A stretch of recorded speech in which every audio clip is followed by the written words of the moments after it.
ओम शांति। 27 मई 2025 के ईश्वरीय महावाक्य।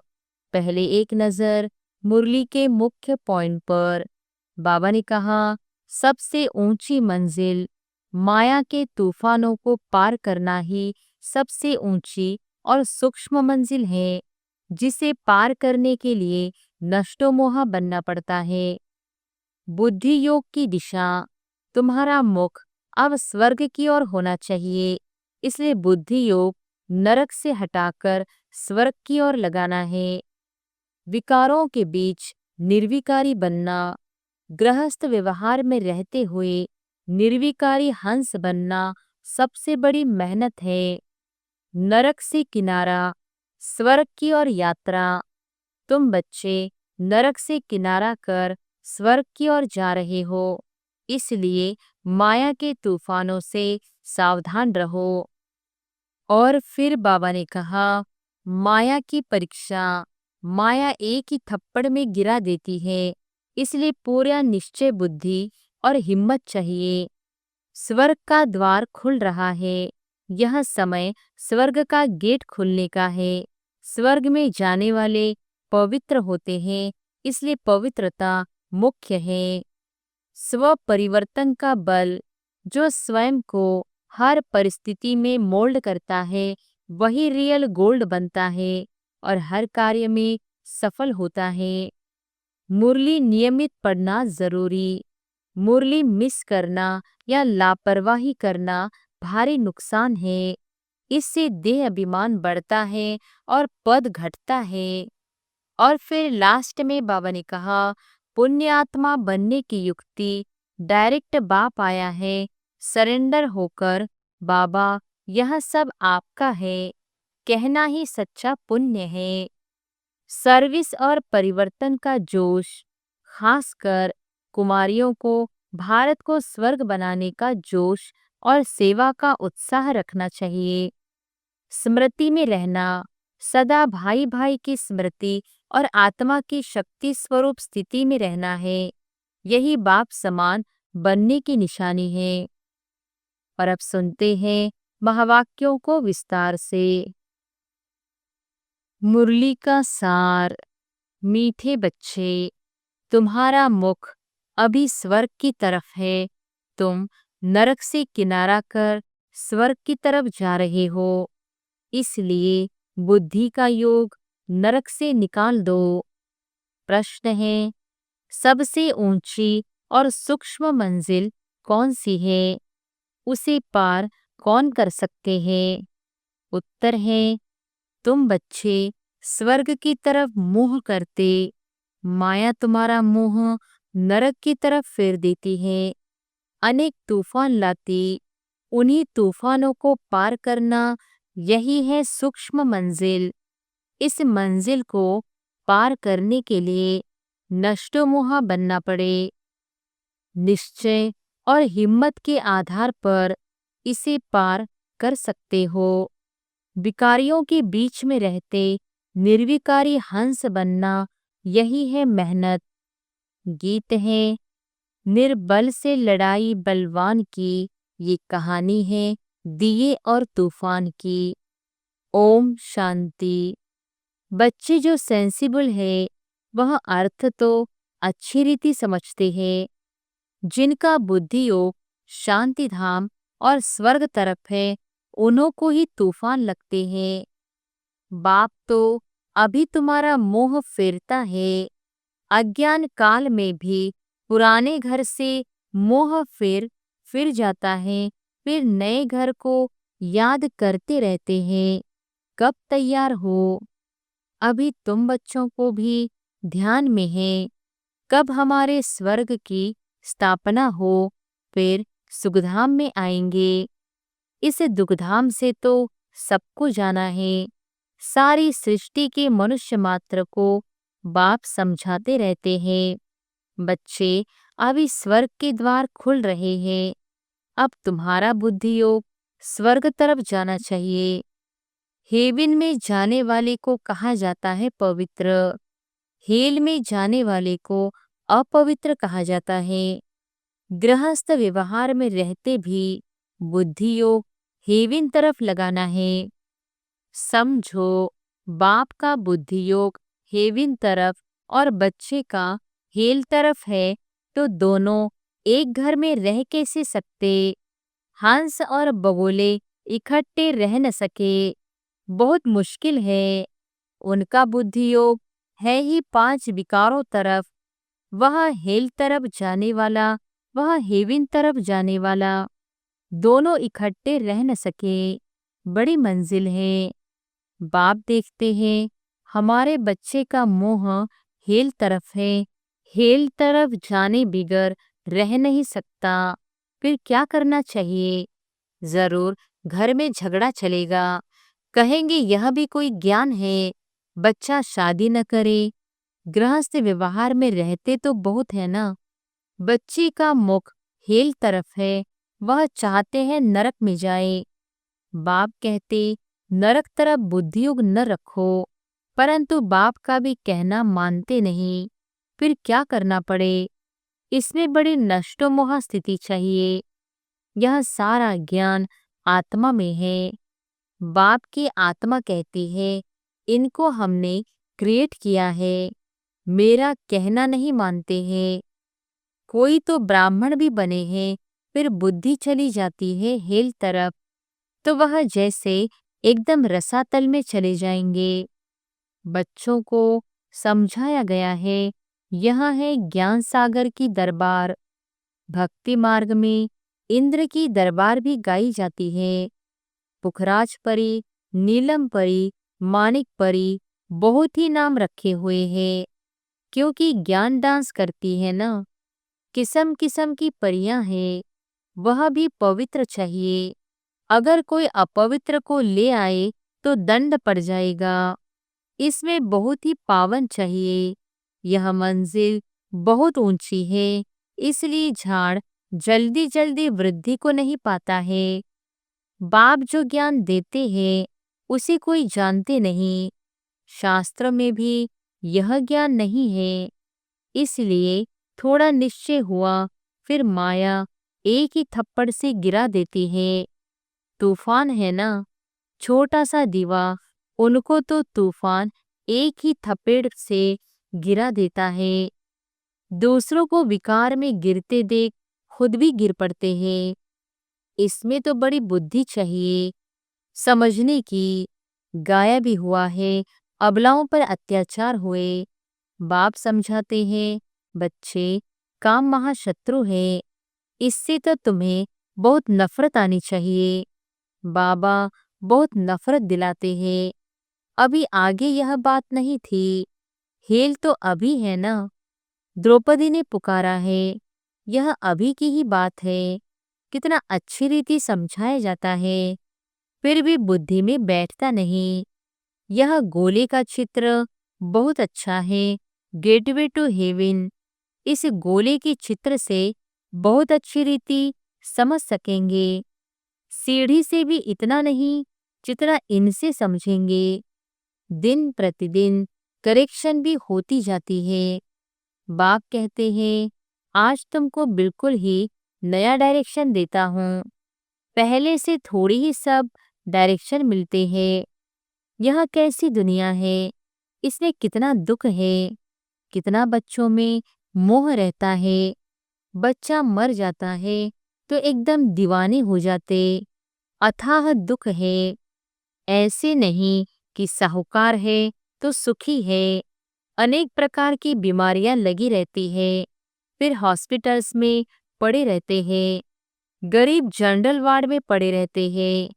साहूकार को अलग स्पेशल रूप मिल जाता है, परंतु दुख तो जैसा साहूकार को वैसा गरीब को होता है। सिर्फ उनको जगह अच्छी मिलती है, संभाल अच्छी होती है। अभी तुम बच्चे जानते हो, हमको बाप पढ़ा रहे हैं। बाप ने अनेक बार पढ़ाया है। अपने दिल से पूछना चाहिए, हम पढ़ते हैं व नहीं? कितने को पढ़ाते हैं? अगर पढ़ाएंगे नहीं तो क्या पद मिलेगा? रोज रात को अपना चार्ट देखो, आज किसको दुख तो नहीं दिया। श्रीमत कहती है, कोई को दुख न दो और सबको रास्ता बताओ। जो हमारा भाती होगा उनको झट टच होगा। इसमें बर्तन चाहिए सोने का, जिसमें अमृत ठहरे। जैसे कहते हैं ना, शेरनी के दूध के लिए सोने का बर्तन चाहिए, क्योंकि उसका दूध बहुत भारी ताकत वाला होता है। उनका बच्चों में मोह रहता है। कोई को देखा तो एकदम उछल पड़ेगी, समझेगी बच्चे को मार न डाले। यहाँ भी बहुत है जिनका पति बच्चों आदि में मोह रहता है। अभी तुम बच्चे जानते हो, स्वर्ग का गेट खुलता है। कृष्ण के चित्र में बड़ा क्लियर लिखा हुआ है। इस लड़ाई के बाद स्वर्ग के गेट्स खुलते हैं। वहाँ बहुत थोड़े मनुष्य होते हैं, बाकी सब मुक्ति धाम में चले जाते हैं। सजाएं बहुत खानी पड़ती है। जो भी पाप कर्म किए हैं, एक एक जन्म का साक्षात्कार कराते सजाएं खाते रहेंगे, फिर पाई पैसे का पद पा लेंगे। याद में न रहने के कारण विकर्म विनाश नहीं होते हैं।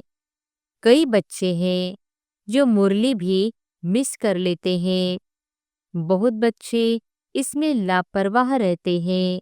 समझते हैं हमने नहीं पढ़ी तो क्या हुआ, हम तो पार हो गए हैं। मुरली की परवाह नहीं करते हैं। ऐसे देह अभिमानी बहुत है। वह अपना ही नुकसान करते हैं। बाबा जानते हैं, इसलिए यहाँ जब आते हैं तो भी पूछता हूँ, बहुत मुरलियाँ नहीं पड़ी होंगी, पता नहीं उनमें कोई अच्छी पॉइंट्स हो।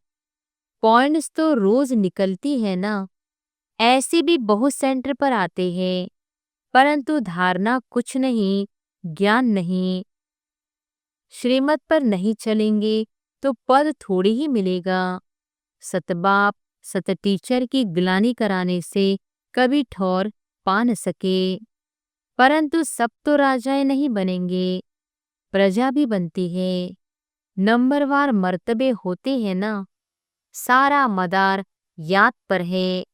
जिस बाप से विश्व का राज्य मिलता है, उनको याद नहीं कर सकते।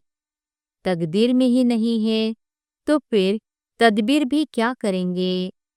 बाप तो कहते हैं याद की यात्रा से ही पाप भस्म होंगे, तो पुरुषार्थ करना चाहिए ना।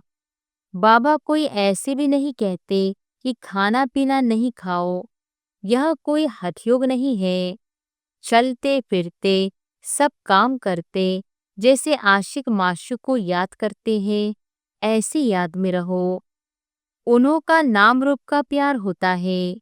यह लक्ष्मी नारायण विश्व के मालिक कैसे बने, किसको भी पता नहीं है। तुम तो कहते हो कल की बात है, यह राज्य करते थे। मनुष्य तो लाखों वर्ष कह देते हैं। माया ने मनुष्यों को बिल्कुल ही पत्थर बुद्धि बना दिया है। अभी तुम पत्थर बुद्धि से पारस बुद्धि बनते हो। पारसनाथ का मंदिर भी है, परंतु वह कौन है यह कोई नहीं जानते।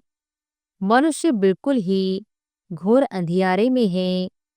अब बाप कितनी अच्छी अच्छी बातें समझाते हैं, फिर हर एक की बुद्धि पर है। पढ़ाने वाला तो एक ही है, पढ़ने वाले ढेर होते जाएंगे। गली गली में तुम्हारा स्कूल हो जाएगा, गेटवे टू हेवन। मनुष्य एक भी नहीं जो समझे कि हम हेल में हैं। बाप समझाते हैं सब पुजारी है। पूज्य होते ही है सतयुग में, पुजारी होते हैं कलयुग में। मनुष्य फिर समझते भगवान ही पूज्य, भगवान ही पुजारी बनते हैं। आप ही भगवान हो, आप ही यह सब खेल करते हो। तुम भी भगवान, हम भी भगवान, कुछ भी समझते नहीं हैं। यह है ही रावण राज्य।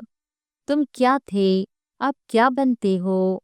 बच्चों को बड़ा नशा रहना चाहिए, बाप सिर्फ कहते हैं मुझे याद करो तो तुम पुण्य आत्मा बन जाएंगे। बाप बच्चों को पुण्य आत्मा बनने की युक्ति बताते हैं। बच्चे, इस पुरानी दुनिया का अभी अंत है। मैं अभी डायरेक्ट आया हुआ हूँ। यहाँ है पिछाड़ी का दान। एकदम सरेंडर हो जाओ। बाबा, यह सब आपका है। बाप तो देने के लिए ही कराते हैं। इनका कुछ भविष्य बन जाए। मनुष्य ईश्वर अर्थ दान पुण्य करते हैं, वह है इनडायरेक्ट। उनका फल दूसरे जन्म में मिलता है। यह भी ड्रामा में नोंद है। अभी तो मैं हूँ डायरेक्ट। अभी तुम जो करेंगे उनका रिटर्न पदम गुना मिलेगा। सतयुग में तो दान पुण्य आदि की बात नहीं होती। यहाँ कोई के पास पैसे हैं तो बाबा कहेंगे अच्छा, तुम जाकर सेंटर खोलो, प्रदर्शनी बनाओ।